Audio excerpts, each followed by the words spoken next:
আধার card চালু রাখতে এই দুটি ডকুমেন্ট অবশ্যই লাগবে। আর এই কদিন সুযোগ পাবেন। আধার কার্ড আপডেট। বর্তমান সময়ে আধার কার্ড হলো সবচেয়ে একটি গুরুত্বপূর্ণ নথি।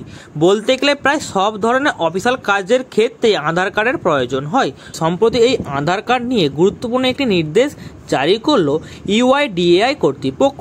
আধার কার্ড সক্রিয় রাখতে হলে এবার থেকে আরও নতুন করে দুটো নথি আপডেট করতে হবে।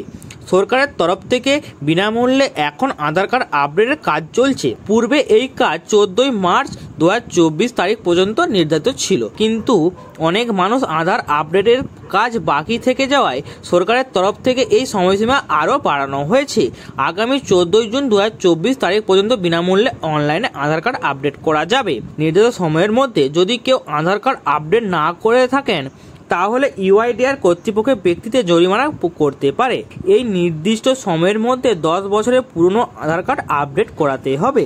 সম্প্রতি পাওয়া চলতি বছরের জানুয়ারি মাসে একটি তথ্য অনুযায়ী জানা গেছে ভারতবর্ষে এই মুহূর্তে প্রায় 136 কোটি মানুষের আধার কার্ড রয়েছে, কিন্তু তাদের আধার কার্ড বয়স ইতিমধ্যে 10 বছর অতিক্রম করেছে। ফলে তাদের বাস্তবায়ন ঠিকানা, মুখের ছবি, বায়োমেট্রিক ইত্যাদি বিভিন্ন তথ্য পরিবর্তন ঘটেছে। আর এই সব কারণে ইউআইডিআই এর পক্ষ থেকে আধার কার্ডের তথ্য পরিবর্তন করতে বলা হচ্ছে। আর যদি কেউ নির্দেশিকা পাওয়া সত্ত্বেও তা আধার কার্ডের তথ্য পরিবর্তন না করে তাহলে তার আধার কার্ড অকেজো হয়ে যাবে। আপনার ঠিকানা পরিবর্তিত হলে সেই ঠিকানা পরিবর্তন করতে হবে, সঙ্গে আপনার বায়োমেট্রিক সহ মুখের ছবিও পরিবর্তন করতে হবে। আধার কার্ড আপডেট করার পদ্ধতি।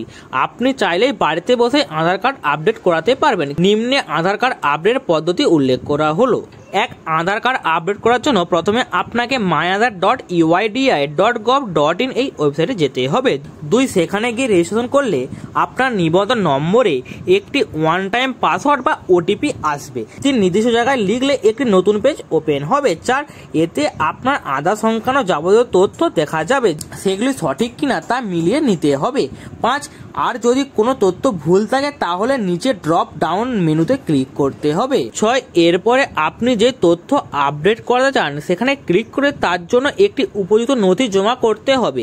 তবে নথি জমা করার সময় মনে রাখবেন যে ফাইলের সাইজ 2 MBর কম যেন হয়, আর এটি যেন জেপিজি, পিএনজি অথবা পিডিএফ ফরম্যাটে থাকে।